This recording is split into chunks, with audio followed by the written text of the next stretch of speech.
자, 오늘 오후에 하나님 말씀 다니엘 11장. 자, 이제 오늘은 11장 이제 후반부를 다 하려고 합니다. 네. 이제 중요한 예언적인 진리들은 우리가 그냥 11장에서 다 거의 다 다루었다고 보셔도 되고요. 물론 이제 오늘 할 주제에서도 또 우리가 참 유의 있게 봐야 될 진리, 예언적인 진리들이 있습니다. 네, 없는 거 아니에요. 네, 당연히 정말 놀라운 그런 예언적 진리들이 아직 있지만, 근데 이제 적그리스도에 대한 어떤 중요한 특성에 대해서는 지난 시간에 거의 다 배웠고요. 그래서 오늘은 후반부를 좀 빠르게 해서 다 마치도록 하겠습니다. 자, 여러분 그 11장 39절을 한번 보십시오. 그리하여 그는 가장 견고한 산성들 안에서 한 이방신과 함께 행할 것이며, 그는 그를 인정하여 영광을 더하게 할 것이요, 그들로 많은 사람들을 다스리게 하며 값을 받고 그 땅을 분배하여 주리라, 이렇게 말하고 있습니다. 그러니까 여기서 지금 39절에 그는이라 했을 때는 이제 적그리스도를 말하는 거예요. 적그리스도가 견고한 상성들 안에서 이방신과 함께 행할 거다라고 말하고 있습니다. 자, 제가 나눠드린 교환을 보세요. 맨 앞에 첫 번째, 여기서 한 이방신이라 했을 때는 그 바로 앞절 38절에 군대의 신 사탄을 뜻합니다. 그러니까 적그리스도는 사탄, 이 군대의 신과 함께 대환란에서 모든 걸 행하는 거예요. 예. 대환란 때의 적그리스도는 사탄으로부터 권세와 능력을 받을 것이라고 계시록 13장 2절에 말합니다. 그러니까 이 적그리스도의 권세에 사람들이 다 눌리는 거죠. 사탄이 그런 능력을 다 주니까. 그래서 그는 자신을 하나님처럼 높일 것이다. 이건 우리가 많이 살펴봤죠. 데살로니가서 2장 4절에 나온 대로. 자, 그러면서 지금 이 구절에서는 그들에게 땅을 분배해 준다 그래요. 여기 보면 그들로 많은 사람들을 다스리게 하고 값을 받고 땅을 분배해 준다라는 말이 나옵니다. 자, 그럼 여기서 그들이 누구냐 이거예요. 자, 밑에 보세요. 괄호 1번. 이 구절에서 그들이란 다니엘 2장에서 언급된 바로 열 왕을 지칭하는 게 분명하다 이거죠. 그러니까 대환란 때 이제 세상을 통제할 이 적그리스도의 왕국의 특징이 뭐냐면, 적그리스도가 이제 그 왕국의 우두머리 왕인 거고요. 그 밑에 적그리스도 휘하에 열 왕들이 있다고. 그렇게 우리가 다니엘 2장에서 공부할 때 10발가락을 예로 들어서 말씀드렸죠. 그렇죠? 그래서 이 10왕이 바로 그들이다 이거죠. 그들로 땅을 다스리게 하는 거예요. 그래서 적그리스도의 수하에 있는 그들은 계시록 17장 12절에 나온 대로 아직 왕국을 받지는 못하였으나 그 짐승과 더불어 1시간 동안 왕들로서의 권세를 받게 될 거라고 말씀했죠. 그러니까 왕은 적그리스도고 이 사람들은 왕들은 아니지만 왕들로서의 권세를 행한다라는 거죠. 통치를 한다는 거죠, 이들도. 예. 그래서 어떻게 많은 사람들을 다스리게 될 것이다 라는 거죠. 이게 이제 대환란 때 적그리스도가 어떻게 통치를 하냐, 바로 이 열 왕들에게 땅을 분배해주고 통치하게 할 거다라는 걸 말하는 것이에요. 자, 그래서 괄호 2번 보세요. 적그리스도가 나타나 값을 받고 분배해줄 그 땅은, 자, 어떤 땅이 되겠냐라고 했을 때, 일단은 적그리스도가 제일 관심을 갖는 게 팔레스타인 땅 아니겠어요, 그렇죠? 팔레스타인뿐만 아니라 레바논, 하마스, 요르단, 그리고 아마도 이집트, 사우디, 그 외 몇몇 국가들로 더 많이 분화될 것이다라는 거죠. 이것이 오늘날 계속 추진되고 있는 소위 중동 정책이에요. 지금 세상은 어떻게 됩니까? 사실 하나님께서 아브라함의 언약을 통해 이스라엘에게 약속한 땅은요, 이집트 나일강부터 저기 바빌론 지방, 이라크에 있는 유프라테스 강까지요. 사실 다 하나님이 아브라함과 그의 씨에게 주신 거예요. 땅 구획이. 근데 세상은 어떻게 하죠? 유엔은 이스라엘이 땅이라는 주인이라는 걸 부인하죠. 오히려 듣도 보도 못한 팔레스타인이라는 그런 난민들이 그 땅의 주인이라고 우겨대죠. 예. 그래서 그 사람들이, 아랍 국가들이 그 땅을 차지해야 되는 걸로 다 몰아가잖아요. 그러니까 지금 뭐냐면 대환란 때 가면 이제 적그리스도가 그런 땅들을 자기 입맛대로 다 분할해 줄 거다라는 거죠. 예. 그런데요, 괄호 3번 보세요. 그러나 그런 중동 정책도 예수 그리스도의 재림과 더불어 어때요? 모두 끝날 것이다 이거죠. 하나님이 딱 정한 땅은요, 감히 누구도 못 건드리는 거예요. 그걸 갖다 인간들이 이거는 이민족 땅이고 이스라엘 땅 아니라고 우긴다 해서 되는 게 아니에요. 그걸 잘 기억한다겠죠. 그래서 거기 보세요. 손으로 다듬지 아니한 돌이 철과 진흙으로 된 그 형상에 발을 쳐서 산산이 부수니 그랬죠. 적그리스도가 이제 열 왕들을 데리고 막 통치하고 땅 분할해주고 하면 자기들이 뭔가 된 줄 알고 이렇게 가잖아요. 그건 딱 하나님이 정한 시간에서만 그들이 소위 이렇게 거만을 떠는 거죠. 우쭐대는 거죠. 근데 주님이 재림하시면 어때요? 그 적그리스도 왕국을 다 쳐버려서 산산조각 내고 타작마당이 쭉종이같이 날려버리신다고 그랬죠. 그게 다니엘 2장 34, 35절에 나온 말씀이에요. 이사야 17장에도 보면 이제 타작에 대한 게 나옵니다. 그러니까 구약에서 타작에 대한 게 나왔을 때 예언적으로 바로 재림을 겨냥한다 보시면 돼요. 그러니까 주님이 재림해서 이방 민족들을 쳐부수는 게 마치 뭐예요? 타작으로 잘게 부셔버리는 것과 똑같다라는 거죠. 네. 그렇게 보시면 됩니다. 그러니까 지금 이 세상 유행이 하고 있는 중동 정책은요, 하나님 보실 때는 정말 웃기는 짓인 거예요. 예. 하나님께서 비웃는 거예요. 그들의 행동을 보고. 예. 이제 끝나게 된다라는 것이죠. 자, 40절부터 45절 보겠습니다. 자, 40절부터 45절. 마지막 때에 남쪽 왕이 그를 찌르며 또 북쪽 왕이 병거들과 기병들과 많은 선박과 함께 와서 회오리 바람처럼 그를 대적하리니 그가 그 나라들에 들어가서 휩쓸고 지나가리라 이렇게 말씀합니다. 자, 일단 40절만 보고요. 그 교환을 보세요. 밑에 첫 번째. 자, 본문은 대환란 기간 동안 적그리스도와 이집트 사이에서 발발할 전쟁을 기술하고 있다 그랬어요. 제가 말씀드렸죠. 여기 남쪽 왕이라 했을 때 역사적으로는 과거의 이집트였어요. 그런데 옛날의 이집트와 지금의 이집트는 다르다 그랬죠. 옛날의 이집트는 강대국이었기 때문에요. 그때 당시 이집트의 영토는요, 오늘날로 따지면 그 이집트부터 비롯해서 리비아라든지 그 다음에 여기 나온 데 뭐 에티오피아 이런 나라들을 다 포함하고 있다라는 거예요. 이집트가 강대국일 때는 영토 넓었으니까요. 그러니까 그런 관점으로 대환란 때의 예언적 상황을 우리가 딱 직시해야 되는 거예요. 그래서 지금 여기 보면은 다시 남쪽 왕, 마지막 때의 남쪽 왕이 어떻게 해요? 그를 찌른다 그랬죠. 이제 남쪽 왕, 쉽게 말하면 이집트 연맹국이라고 제가 지난번에 말씀드렸죠. 이집트 연맹국이 다시 이제 적그리스도에게 어떻게 해요? 대항을 해서 찌르려고 한다라는 거죠. 그러니까 왜 그러는지는 우리가 알 수가 없어요. 왜 갑자기 이 남쪽 이집트 연맹, 모슬렘 연맹들이 적그리스도의 왕국에 대항하냐? 그건 우리가 알 수가 없죠. 기록이 안 됐으니까. 근데 어쨌든 성경 예언대로 분명히 적그리스도에게 압력을 가하게 될 거다라는 거죠. 자, 그럼 이 본문에서는요, 지금 리비아, 에티오피아를 포함하는 모슬렘 왕국인데 수단이 안 보입니다. 왜냐? 수단의 영토도 과거 이집트 왕국에 속했기 때문에 그런 거예요. 그래서 여러분이 알아야 될 게 여기에 남쪽이라 했을 때는 예언적으로 지금 현재 이집트라고 생각하면 안 되고 옛날에 이집트 왕국이 다스렸던 그 다른 모슬렘 왕국의 영토까지 포함한 연맹국이라 생각하시면 되는 거예요. 예. 그 연맹국이 이제 적그리스도에게 대항하고 찌를 거다라는 것이에요. 그래서 밑에 교환에 두 번째 보세요. 마지막 때에 남쪽 왕이 그를 찌르며 그랬죠. 여기서 마지막 때란 대환란 중반기에서 후반기 끝에까지 다가간 시점을 말한다 이거죠. 이때 이집트 연맹국들이 적그리스도에 의해서 통제되고 있는 영역을 압력을 가해 찌르고 있다는 거죠.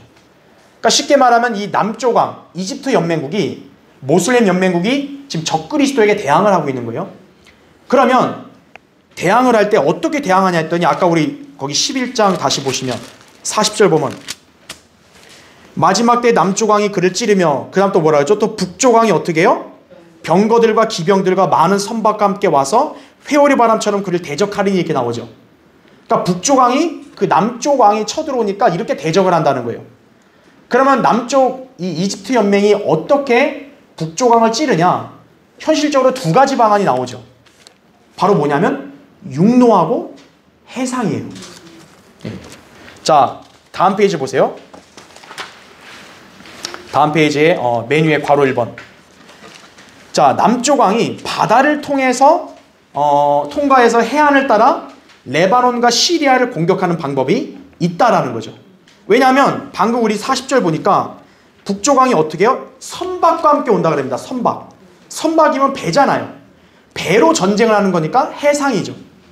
그러니까 이렇게 대치를 할 때 해상으로 적그리스도가 진격해서 이들을 쓸어버리는 방안이 될 수도 있고요. 여기서 나온 대로. 그 다음에 밑에 괄호 2번 보세요. 교환에. 또 한 가지 방법은 팔레스타인을 통과해서 골란고원으로 가는 방법이 있다라는 겁니다. 이건 여러분이 이제 우리가 지금 지도를 볼 시간이 없어서 말 안 하지만 지도상으로 볼 때 이제 해상으로 가는 거. 아까 여기 나온 대로 해상으로 가는 것은 이제 레바논, 시리아 이렇게 해상을 통과해서 그렇게 그 나라로 쳐들어가는 방법이 있고, 육로로 만약에 가려고 하면 어떻게 돼요? 육로로 가려면 팔레스타인 땅을 통과해서 골란고원으로 해서 가야 되는 거예요. 지리상으로 볼 때. 자, 육로를 통한 공격이란 증거가 뭐냐면 적그리스도가 거기 40절 다시 보니까 병거들과 기병들과도 간다 그랬죠. 그러니까 두 가지 방법이에요. 병거들과 기병들은 육로를 통한 육군으로 지금 가는 거고, 선박으로 간다는 건 무슨 말이에요? 바다, 해상으로 간다는 거죠. 그러니까 현실적으로 두 가지 안으로 지금 전쟁이 일어나는 거예요.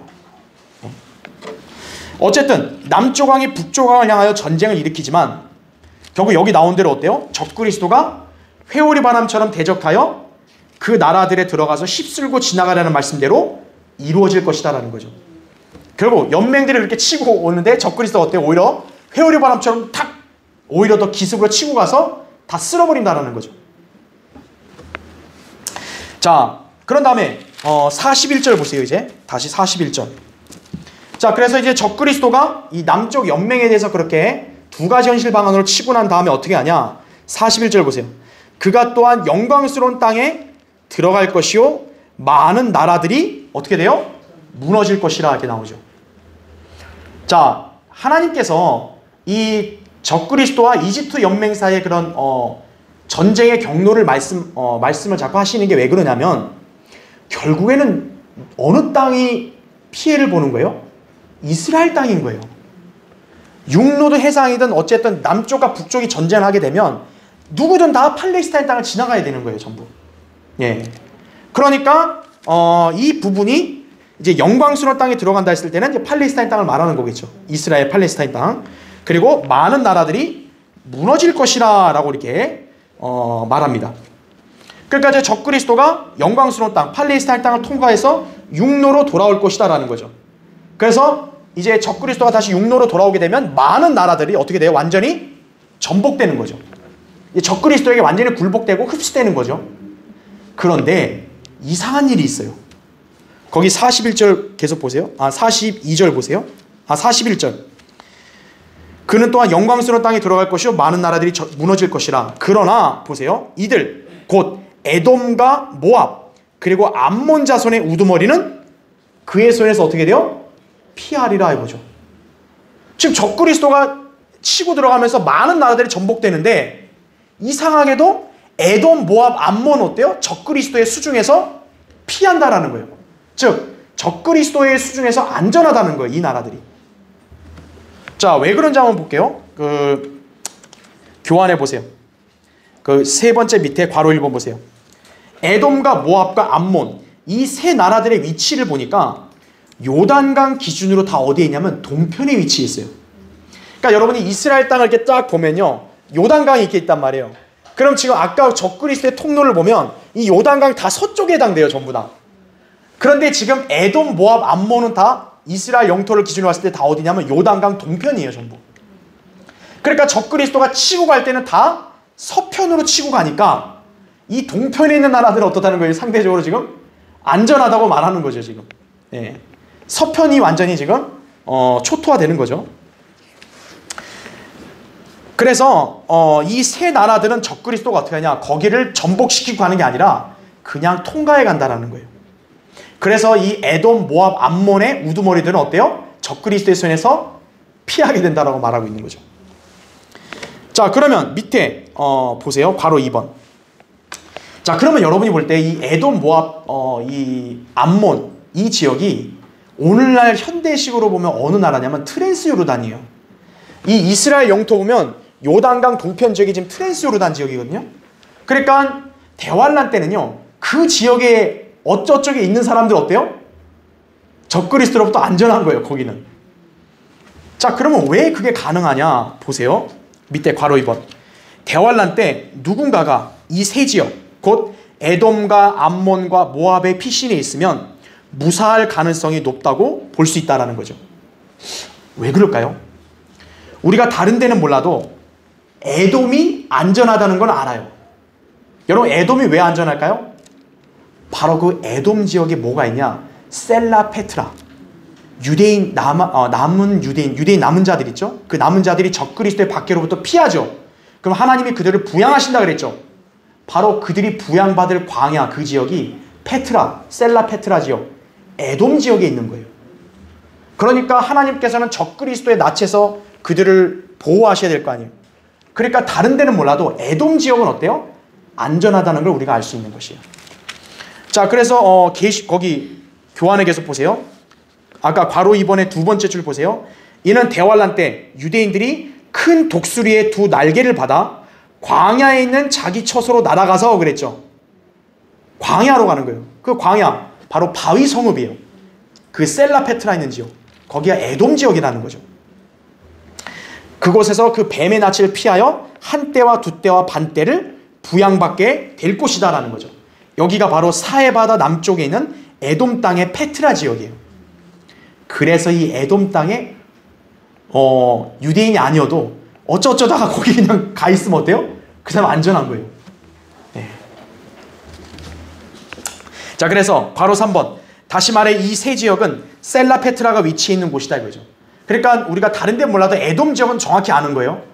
거기다가 더불어 모압과 암몬 지역, 요단 동편 지역, 적그리스도가 거기는 짓밟고 안 가니까 거기에 어쩌다 있는 사람들은 그냥 안전하게 되는 거예요. 자, 이 셀라 페트라 지역은 적그리스도에게 복종하지 않을 유대인들이 도망칠 곳이다 그죠. 대환란 때요. 그래서 어떤 자들은요, 운 좋게도요, 이 지역에 피신이 있으면 적그리스도의 살벌한 통제와 감시로부터 안전하게 보호받을 수가 있는 거예요. 다시 말하면요, 대환란 때 적그리스도가 유대인 말살 정책을 펼치려 할 거 아니에요. 그때 적그리스도의 유대인들의 남은 자들은 광야로 피신할 거 아니에요. 어떻게 보면 유대인들이 가는 그 길은 고난의 길이잖아요. 죽을 수 있는 길이고 죽임을 당할 수 있는 길이고. 그런데 이방인들 중에서도 만약에 그 유대인들과 같은 그런 길을 같이 따라간다면 어떻게 되는 거예요? 그들도 요행으로 보호받는 거예요. 유대인에게 잘하면 복을 받는 거예요. 대환란 때는 그게 무조건 그 이방인들의 구원 방법이라고요. 그러니까 뭐 특별한 믿음이 없어도 그냥 어쩌다가 그냥 유대인들 따라갔는데 거기서 보호받으면 그 사람들은 천년왕국 때 유입될 수도 있는 거예요. 예. 그래서 천년왕국 때도 이렇게 끝에는 결국 배교로 끝난단 말이에요. 왜 배교로 끝나냐면 민족들이 반란을 일으키잖아요. 그래서 반란 일으킬 사람들이 누구냐 우리는 모르지만 아마도 이렇게 어쩌다 유입된 사람들의 후손들이 반란을 일으키지 않겠냐. 왜냐하면 이 사람들은 하나님의 위대하심을 잘 모를 거 아니에요. 그렇죠. 자, 예를 하나 든다면요, 우리가 출애굽 때를 보면 돼요. 자, 제가 얘기했죠. 출애굽 사건은 대환란의 예표라 그랬어요. 그렇죠. 그러니까 출애굽하기 전에는 모세가 아론이 어때요? 파라오에게 가서 대적을 했잖아요. 재앙으로 치고. 그때 재앙이 대환란 때 거의 다 재현된다 그랬죠. 파라오는 적그리스도의 예표죠. 모세와 아론이 그때 활약했지만 대환란 때는 모세와 엘리야가 내려와서 활약하죠. 자, 출애굽한 다음에 광야 생활하잖아요.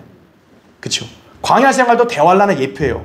왜냐하면 히브리서에 보면 광야 생활 때 시험에 걸린 자들은 거기서 죽어서 안식의 땅 못 들어갔다 그랬잖아요. 그게 마찬가지로 대환란 때 믿음을 지키지 못하면 어떻게 돼요? 천년왕국 백성이 못 되고 구원받지 못한다고 히브리서에 그렇게 예표적으로 나왔잖아요. 그 관점으로 보면요, 자, 출애굽 때 이스라엘 백성이 나왔잖아요. 그때 이집트 사람들 몇몇 이집트 사람들도 같이 따라 나왔을까 안 따라 나왔을까요? 따라 나오는 거예요. 그들은 어떻게 된 거예요? 당연히 보호를 받는 거죠. 근데 문제는 그런 자들이 나중에 들어오니까 어때요? 이스라엘 민족을 더 시험에 들게 하는 그런 요소가 돼버린 거죠. 네. 자, 그런 거랑 만약 재현된다고 가정했을 때 뭐예요? 아마도 이렇게, 이거는 뭐 정확히 기록된 건 아니지만 이스라엘이 이제 적그리스도의 낯을 피해서 광야로 피신할 때 거기를 따라가는 이방인들이 혹시 있을지도 모른다는 거죠. 만약 그렇게 있다면 그들은 안전한 거예요. 그렇죠? 자, 그래서 우리가 그렇게 또 하나 볼 수 있다 이거죠. 자, 그래서 어쨌든 우리가 정확한 건 뭐냐? 여기 성경에 나온 대로 대환란 때 적그리스도가 많은 나라들을 전복시킬 텐데 오늘날 트랜스 요르단, 바로 요단 동편에 있는 이 에돔과 모압 암몬 지역은 안전하다라는 거죠. 자, 거기 42절 보세요. 42절부터 43절 볼게요. 그가 또한 다른 나라들에게 그의 손을 뻗치리니 이집트 땅은 피하지 못하리라 이거죠. 그러나 그가 이집트의 금 재물과 은 재물과 모든 진귀한 것들을 관장하는 권세를 가질 것이며 리비아인들과 에디오피아인들이 그의 발치에 있으리라 이렇게 말씀하죠. 네. 자, 교환을 보세요. 밑에 네 번째 밑에 괄호 1번. 다시 한번 적그리스도는 이집트 연맹국들을 이제 공격하게 될 것인데, 저번에 한번 그 북쪽과 남쪽이 전쟁하고 북쪽이 이기고 돌아갔다 그랬잖아요. 이번에는 적그리스도가 그냥 단순히 이기고 돌아가는 그 정도가 아니에요. 손상시키는 정도에서 끝내지 않고 완전히 소유하게 될 것을 지금 언급한 거예요. 그러니까 여기 나온 대로 이집트 땅은 피하지 못한다 그랬잖아요. 이제 적그리스도의 수중에서 이제 그들은 더 이상 피하거나 분리될 수 없는 거예요. 아예 적그리스도가 이제 이집트 땅을 다 소유해버리는 거죠. 그 다음에 괄호 2번 보세요. 또 여기서 뭐가 언급되죠? 금재물과 은재물이 언급돼요. 그래서요, 대환란 때 적그리스도의 부의 상징이 뭐냐면 금과 은이에요. 지금도 어떻게 보면 이제 금이라는 게 굉장히 실물 자산의 가치가 인정받잖아요.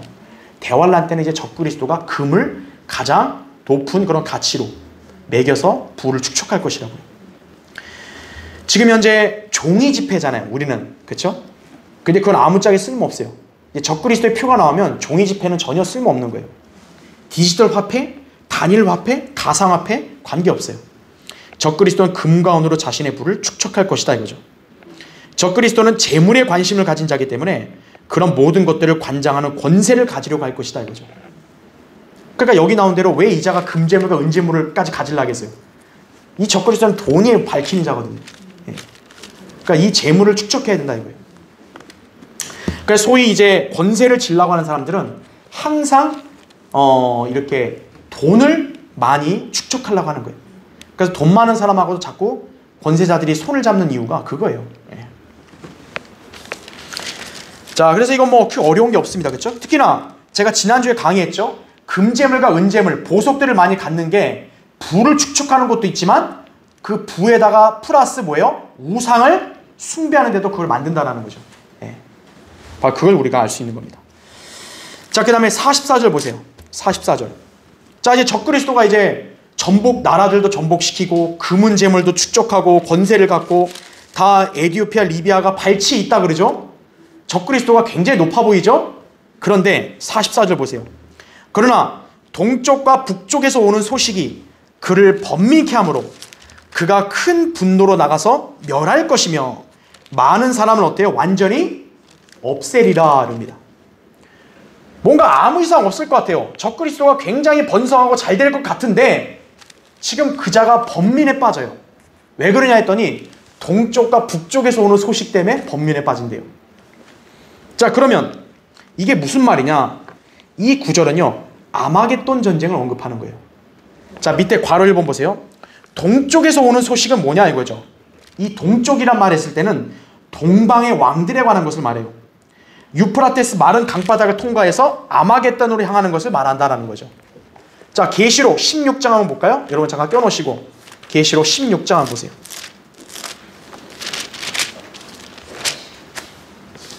계시록 16장 거기 12절부터 16절 보겠습니다.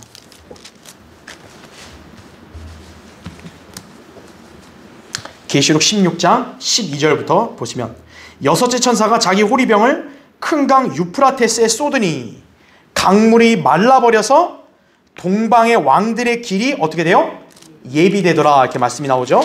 예, 그러니까 이제 대환란 끝에 가면 바로 유프라테스 강바닥이 말라버리고 그 마른 강바닥 위로 이제 동방의 왕들이 군대를 몰고 오는 거죠. 그래서 거기 13절 14절에 나온 그대로 이렇게 개구리 같은 더러운 새영이 올라왔다. 마귀들의 영들이다 그랬죠. 그래서 왜 그러냐? 그 영들이 이 땅과 온 세상의 왕들에게로 가서 전능하신 하나님의 위대한 날과 날의 전쟁을 위하여 그 왕들을 어떻게 해요? 모으더라 이거죠. 그러니까 이 더러운 영들이 어떻게 왕들 속에서 모이도록 그렇게 조장을 하는 거죠. 이들이 모이는 거예요. 그러니까 이들은 자기들끼리 모인다 생각하지만 하나님께서 전쟁의 날을 위해서 다 허락하시는 거죠. 모이도록.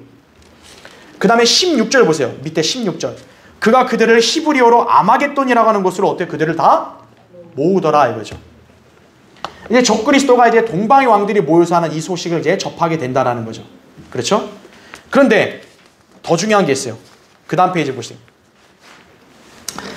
자, 괄호 2번 보시면 북쪽도 나옵니다. 지금 여기 적그리스도가 범미케 되는데 동쪽에서 온 소식만이 아니라 북쪽에서 오는 소식에 또 범미케 된대요. 그럼 여기서 북쪽은 어딜까요? 놀라운 것은 여기에 북쪽은요, 지구상에 있는 위치의 경도를 말하는 게 아니에요. 지구상의 북쪽 나라를 말하는 게 아니에요.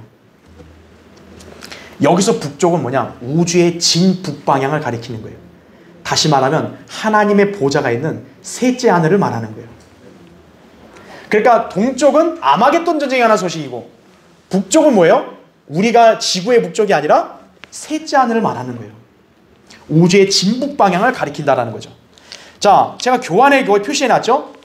우리가 보통 이제 하나님이 도대체 어느 방향에 계십니까? 라고 의문을 가질 때 하나님은 우주에 어때요? 저 둘째 하늘 물층 지나서 셋째 하늘 북쪽에 계신 거예요. 왜 나침반들이 모두 다 북쪽을 가리키냐 이거예요. 북쪽이 바로 하나님이 계신 곳이에요. 그래서 그 밑에 보세요. 욥기 26장 7절 교환에 나오죠. 그는 북쪽을 어떻게 한다 그랬어요? 빈자리에 펼치시고 땅을 어때요? 허공에 매다시는도다 이거죠. 지금 여러분 보세요. 지구가 어떻게 보면 우주의 한 공간에 떠 있는 거 아니에요. 근데 그게 무슨 힘으로 거기 떠 있냐 이거예요. 하나님이 그걸 매달고 있다는 거죠. 북쪽을 빈자리에 펼치신다 이거죠. 그 다음에 그 밑에 보세요. 시편 75편 6절 7절 보니까 이렇게 나옵니다. 이는 높이는 일이 동쪽에서나 서쪽에서나 남쪽에서 오는 것이 아니기 때문이라 이렇게 말합니다. 지금 높이는 게 동쪽, 서쪽, 남쪽 다 나왔어요. 그러면 어느 쪽이 나와야 돼요 이제? 북쪽이 나와야 정상인데 옆에 보세요.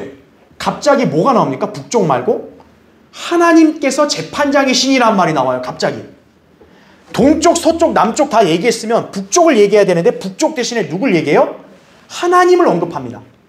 왜냐하면 바로 하나님이 계신 곳이 북쪽이라는 걸 알려주는 거예요. 그 밑에 보세요. 시편 48편 2절에 북편에 있는 위대한 왕의 도성 시온산은 그 자리 잡은 곳이 아름다우며 온 땅의 기쁨이라고 말씀합니다. 여기 보면 왕의 도성 시온산이 어느 편에 있다 그래요? 북편에 있다 그럽니다. 그러니까 이거는 지상의 예루살렘을 말하는 게 아니에요. 북편, 바로 셋째 하늘의 시온산을 말하는 거예요. 하늘의 시온산, 거기를 말한다라는 거죠. 그래서 히브리서 12장 22절에는 살아계신 하나님의 도성인 하늘의 예루살렘이란 말이 나와요. 그러니까 성경에서 시온산 그 다음에 예루살렘에 대해서는 두 가지 개념을 가지셔야 돼요. 지상의 이스라엘의 문자적인 시온산 예루살렘이 되고 셋째 하늘의 예루살렘 시온산도 있다라는 걸 아셔야 돼요. 두 가지 개념이 있는 거예요. 바로 이 북편에 있는 위대한 왕의 도성 시온산을 바로 이곳이 어디냐면 사탄이 올라가려고 했던 곳이에요. 이사야 14장 13절에 사탄이 속으로 생각하죠. 자기 마음속에 뭐라 그래요? 내가 내 보좌를 내 별들보다 높여서 하나님의 보좌에까지 올린다고 그러죠. 북편에 있는 산에 앉은다 그러잖아요. 북편이에요. 바로 셋째 하늘 하나님의 보좌를 말하는 것이다. 자, 그러면 이제 우리가 알 수 있는 거죠.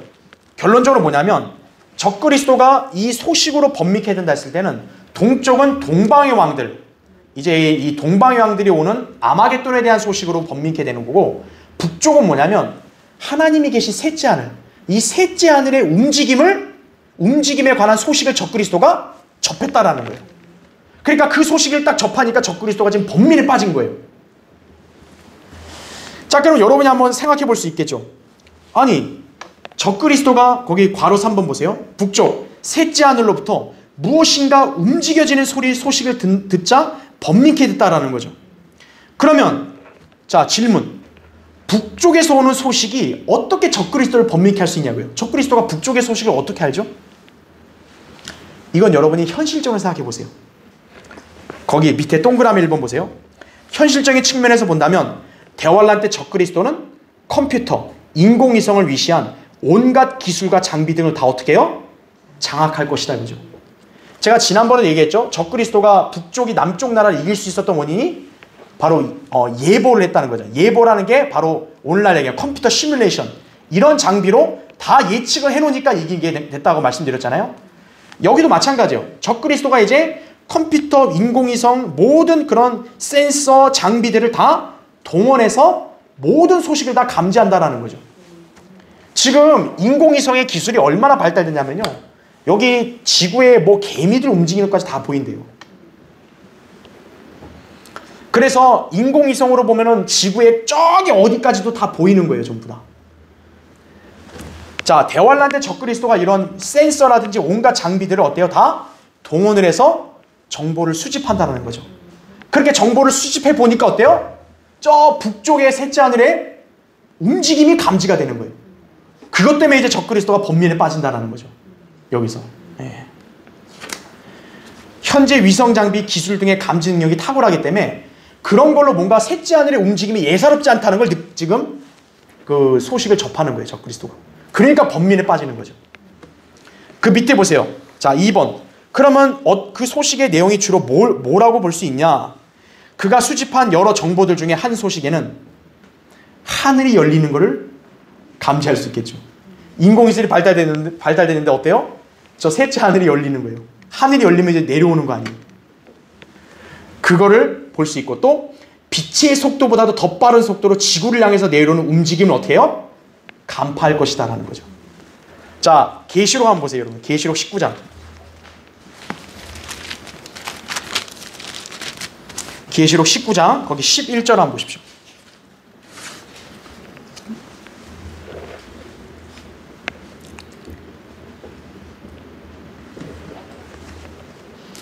자, 계시록 19장 거기 11절 보시면 또 내가, 자, 뭐라고 나오죠? 하늘이 열린 것을 보니 그랬습니다. 그러니까 주님이 재림하실 때, 군대들을 데리고 재림하실 때는 하늘이 어떻게 되는 거예요? 열리는 거예요. 이게 적그리스도가 온갖 장비들로 그런 소식을 감지하는 거죠. 그 다음 보세요. 열리는 것을 보니 흰 말이 보이더라 이거죠. 그 위에 앉으신 분은 신실과 진실이라 불리며 의로 심판하고 싸우시더라.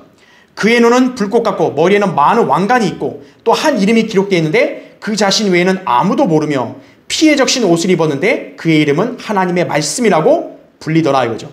또 하늘에 있는 뭐예요? 군대들이 희고 정결한 세마포를 입고 흰 말들을 타고 그를 어때요? 따르더라 이거죠.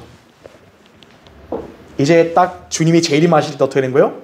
적그리스도가 인공위성 모든 우주 천체 장비를 다 장악했으니까 하늘이 열리고 갑자기 흰 말 탄 어떤 군대 대장과 그 밑에 군사들이 어때요? 빛의 속도가 빠른 속도로 내려오는 게 감지가 되는 거예요.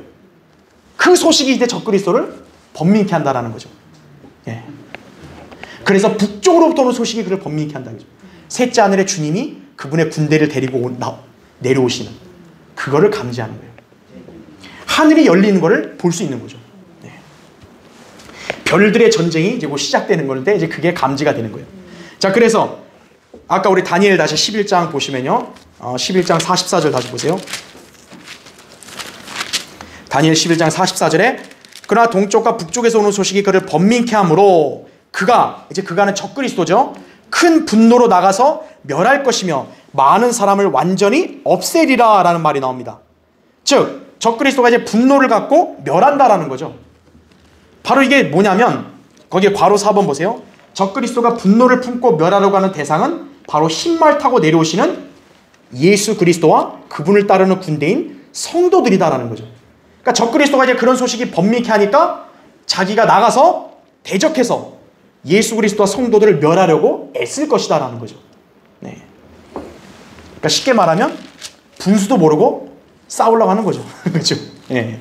자기 싸울 수밖에 없는 거예요, 이제. 자, 밑에 보세요. 45절. 또 그가 자기의 궁전 장막을 바다들 사이에 있는 영광스러운 거룩한 산에 세울 것이라. 그러나 그가 그의 종국에 이르게 되리니 아무도 뭐라 그래요? 그를 도와주지 못하리라 이거죠. 그러니까 그는 이제 끝이라는 거예요. 자, 일단 보세요. 거기 6번째 교환을 보세요. 또 그가 자기의 궁전 장막을 바다들 사이에 있는 영광스러운 거룩한 산에 세울 것이라 그랬습니다. 제가 얘기했죠. 영광스러운 거룩한 산, 땅, 이게 나오면 항상 어디를 생각하라 그랬어요? 이스라엘 땅, 그 중에서도 여기 거룩한 산이라 했다면 예루살렘을 생각하면 되는 거예요. 지금 적그리스도가 자기 궁전 장막을 짓는데 바다들 사이에 있는 영광스러운 산에다 세워요. 그러면 여기서 바다들은 뭘 뜻할까요? 가능성을 얘기하면은 여기서 바다가 한 개가 아니잖아요. 바다들이라 했을 때는 첫째는 갈릴리 바다일 수도 있어요. 예, 갈릴리도 바다라 불리잖아요. 또 사해 바다일 수도 있습니다. 또는 우리가 지금 다니엘 공부할 때 바다에서 짐승이 올라온다 했으니까 지중해일 수도 있습니다. 그러니까 여러 가지 가능성이 있는 거예요. 어쨌든 적그리스도가 자기의 궁전 장막을 이 바다들 사이에 있는 예루살렘에 있는 시온산에다 세울 것이다 라는 거죠.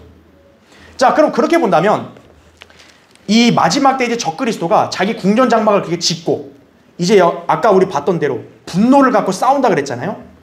그래서 이 마지막 때 전쟁에 이 전선이 하나가 아니라 최소한 2개 내지 3개일 수도 있다라는 걸 보여주는 거예요. 그러니까 이제 적그리스도와 이제 예수 그리스도 하늘에서 군대가 내려오고 적그리스도가 서로 싸울 때 전선이 한 군데에서만 하는 게 아니라 2-3군데에서도 전쟁이 일어날 수 있다라는 거예요. 자, 그러면 가능성을 볼게요.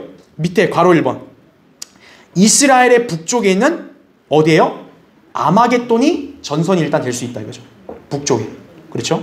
그러니까 갈릴리 바다보다 위니까. 그래서 거의 북쪽이 될 수 있고. 그 다음에 괄호 2번 보세요. 그 다음은 어디가 전선이 될 수 있어요? 예루살렘이라는 거죠.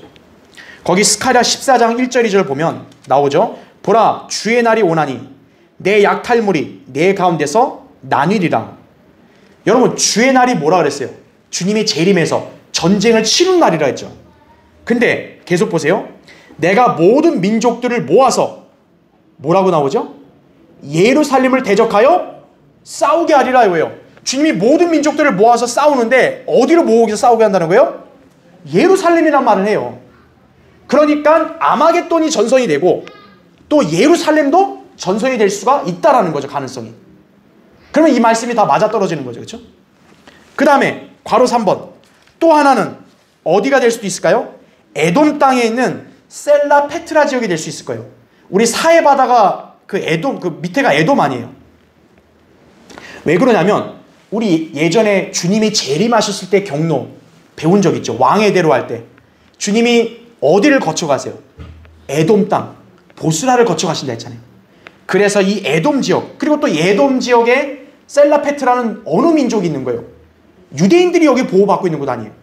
그러니까 여기서 또 전선, 예수 그리스도의 군대와 적그리스도의 군대 사이의 전선이 일어날 수도 있다라는 거죠. 그러니까 이거는 우리가 가능성을 얘기하는 거예요. 그래서 아마겟돈도 되고 예루살렘도 될 수 있고 또 사해 지역 셀라페트라도 전선이 될 수가 있다라는 거죠. 네. 자, 그래서 밑에 괄호 4번 보세요. 어떤 가능성이든 간에 적그리스도는 지상에 있는 모든 유대인들을 어떻게 합니까? 마지막까지도 쓸어버리려고 애쓸 것이라는 거죠. 네. 그러니까 우리가 기억해야 될 게 뭐냐면 아까 적그리스도가 큰 분노를 갖고 싸운다 했잖아요. 그 분노의 1차 대상은 예수 그리스도와 성도들이고 그 다음 대상이 누구냐? 바로 지상의 유대인들인 거예요. 이 적그리스도가 아주 이제 분노가 너무 크니까 유대인들 다 쓸어버리자 이거예요. 네. 자, 왜 그럴까요? 적그리스도, 사탄은 예수 그리스도가 오시는 게 두렵죠. 주님이 이 땅에 왜 오시겠어요? 뭐 놀러 오시겠어요? 아니죠. 거기 나온 대로 이 세상의 나라들, 계시록 11장 15절에 나온 대로 이제 주님이 이제 이 땅에 내려와서 세상 나라들을 다 그분이 접수해서 그분의 왕국을 세우려고 오시는 거 아니에요. 자기가 그동안 왕 노릇했는데 이제 어때요? 주님이 이제 그만 내가 이제 가져간다. 이렇게 되는 거죠. 그거를 막고자 애를 쓸 거다 이거죠. 유대인들을 다 죽여버리면 되겠지 이런 거죠. 그러나 어림도 없는 거죠. 그렇죠? 그래서 그 밑에 교환 7번째 보세요. 그러나 그가 그의 종국에 이르게 되리니 아무도 그를 도와주지 못하리라 말씀합니다. 자, 적그리스도의 통치. 거대한 왕국을 형성한 후에 어떻게 돼요? 서서히 쇠퇴하고 망하는 게 아니에요. 적그리스도의 왕국은 엄청나게 강성해진 상태에서 어때요? 갑자기 망하는 거예요. 멸망하는 거예요. 자, 괄호 1번 보세요. 주님은 적그리스도가 계속 강해지도록 허락하셨죠.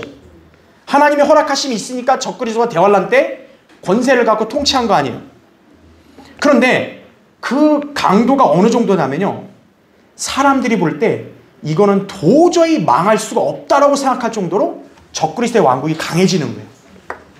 하나님이 그렇게 하는 거예요. 적그리스도 왕국을 아주 강하게 해서 마치 사람들로 하고 세상의 사람들로 하고 어떻게 해요?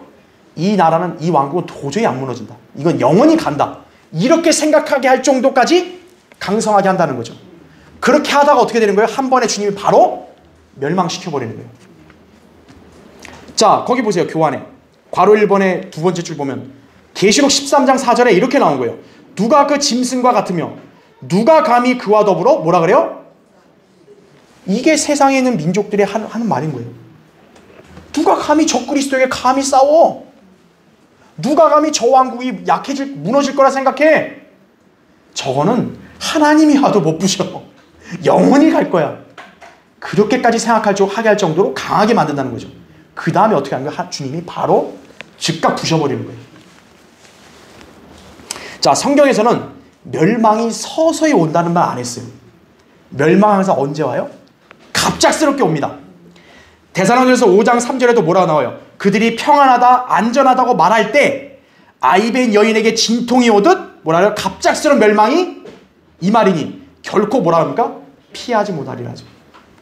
대환란 때 적그리스도의 왕국과 그 자를 따르는 자들의 운명이 바로 이건 거예요. 이 왕국은 영원해. 이건 누구도 멸망 못 시켜. 여기만 내가 속해 있으면 안전해. 아, 나는 이제 아무 이상 없어. 그렇게 딱 생각할 때 갑작스럽게 멸망이 온다는 거예요. 그래서 여기 나온 말씀대로 종국에 이르면 아무도 그를 도와주지 못하리라 말씀하는 거죠. 자, 괄호 3번 보세요. 주님께서 내려오시면 뱀의 머리를 발로 부수실 것이다 이거죠. 그러면 그분은 그 짐승과 거짓 선지자를 불못에다 어떻게 해요? 던져 넣으실 것이다 이거죠. 계시록 19장 20절에 방금 누가 그 짐승과 같냐 그랬잖아요. 근데 재림 때 어떻게 되는 거예요? 그 짐승과 거짓 선지자가 불못으로 다 하루아침에 던져져 버리는 거예요. 여러분, 사람들 그때 소위 멘탈 붕괴가 얼마나 오겠어요. 그렇죠? 자, 괄호 4번 보세요. 적그리스도의 멸망을 보는 자들은 이렇게 말할 것이다 이거죠. 너를 보는 자들이 너를 자세히 살펴보고 숙고하여 말하기를 이 자가 땅을 떨게 하고 왕국들을 진동시켰으며 또 세상을 광야같이 만들었고 그 성읍들을 멸망시켰으며 그의 갇힌 자들의 집을 열어주지 않았던 그 사람이냐 하리라 이거죠. 이 적그리스도가 망할 때 사람들이 이 자는 왕국을 진동시키고 땅을 떨게 하고 이런 사람 아니야? 놀래는 거죠. 갑자기 망하니까. 자, 괄호 5번 보세요. 주님이 개입하시면 아무도 감히 그분께 대항할 수 없어요. 적그리스도와 그 왕국이 사람들이 볼 때 이건 영원하다고 그렇게 생각할 정도로 죽여 세웠는데, 그래서 적그리스도가 예수 그리스도를 대적하려고 싸웠는데 당방에 그냥 박살나는 거죠. 멸망하고. 하나님이 없다고 하는 무신론자들, 하나님을 대적하며 자신이 대단하다고 착각하는 교만한 자들, 어리석은 자들인 거예요. 지금 구원받지도 않고도 저렇게 막 자기 쾌락 정욕대로 술 마시고 나쁜 짓 하고 하는 사람 잘 사는 거 보면 자기들이 아무 이상 없다 생각할 거 아니에요.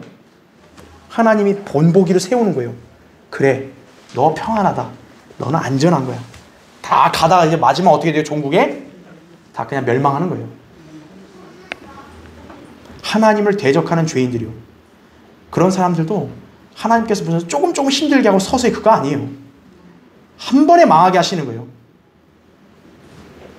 지금 아무 이상 없다고 막 괜히 자기는 무슨 아주 우쭐해하고 그러는데요. 하나님을 대적한 죄인들은요, 갑작스럽게 지도새도 모르게 망하는 거예요. 그들의 종말은 멸망이요 영원한 형벌의 고통만이 있을 뿐이다 이거죠. 계시록 20장 12, 15절에 나온 대로 이제 마귀와 그의 모든 종들도 다 불못으로 가는 거예요. 적그리스도를 도와줄 사람이 있어요 없어요? 아무도 없다는 거예요. 아무도 그를 도와줄 사람이 없다. 이 시대에 구원받지 않고 하나님 말씀을 어긋지게 사는 사람들, 재앙이 임할 때 도와줄 수 있는 사람이 있어요 없어요? 아무도 없다는 거예요. 그걸 우리가 배우는 것이. 자, 지금 이 다니엘 11장 예언을 볼 때도 남쪽과 북쪽왕의 역사가 계속 그냥 이어지다가 북쪽왕 적그리스도의 예언적인 행보들이 계속 쭉 나오고 강해진다는 말이 나오다가 어때요? 마지막 구절 가서 갑자기 박살이 나죠. 성경의 예언의 궁극적인 관점이 뭐예요? 예수 그리스도의 재림이에요. 우리가 이걸 배우는 게 뭐예요? 이 적그리스도에 관심이 있어서 아는 거 아니에요. 우리의 관심은 예수 그리스도의 재림이에요. 주님이 재림하기 직전에 이런 일들이 있을 거라고 말씀하는 거예요. 우린 그걸 아는 것뿐이에요. 그 예수 그리스도의 재림이 오기 전에 어떻게 하라는 거죠? 예수 그리스도를 믿으라는 거예요. 구원 받으라는 거예요. 나중에 가서 아이고 목사님 좀 나 좀 도와주십시오 막 손 내밀 못 도와줘요. 아 엄마 아빠 나 좀 살려줘 못 살려주는 거예요. 여보 나 좀 살려줘 못 살려주는 거예요. 예수 그리스도를 따르든지 안 그러면 적그리스도를 따르는 거예요. 인간들이. 우리가 다니엘 11장 성경은 위대한 예언의 책이라고 우리가 지금 말씀했죠. 이 결론의 내용을 여러분 그냥 보시면 돼요. 결론의 내용은 한 가지예요. 성경의 예언은 정확무오하다는 거죠. 그리고 그것이 역사적으로 성취가 됐고, 근데 한 번의 성취가 아니라 이중적인 성취, 대환란 때 온전한 성취를 지금 기다리고 있다는 거죠. 그리고 대환란의 성취 때 최종적인 종점 뭐예요? 적그리스도는 갑작스럽게 망한다 이죠. 예수 그리스도가 내려와서 다 쳐부숴버리고 그분의 왕국을 세우신다는 거죠. 그러면 이스라엘의 순환도 끝나는 거예요. 다니엘에게 바로 이거를 알려주는 거예요. 자기 동족 이스라엘의 순환이 도대체 얼마나 갑니까? 우리 내 동족 이스라엘의 훗날 될 어떤 일이 있습니까? 이걸 알려주는 거예요. 처음까지만 봐도 절망스럽지만 어때요? 바로 그들의 왕이신 예수 그리스도가 이렇게 한다는 걸 통해서 힘을 얻게 되는 거예요. 우리도 힘을 얻는 거예요. 우리가 약해 보여도 우리가 믿고 섬기는 예수 그리스도가 영원히 통치하신다는 그 왕이시라는 걸 안다면 우리는 위축되거나 두려워하거나 낙담할 필요 없다는 것이죠. 그렇죠? 자, 다음 시간에 이제 12장 하겠습니다. 자, 기도하고 오늘 예배를 마치겠습니다. 위대하신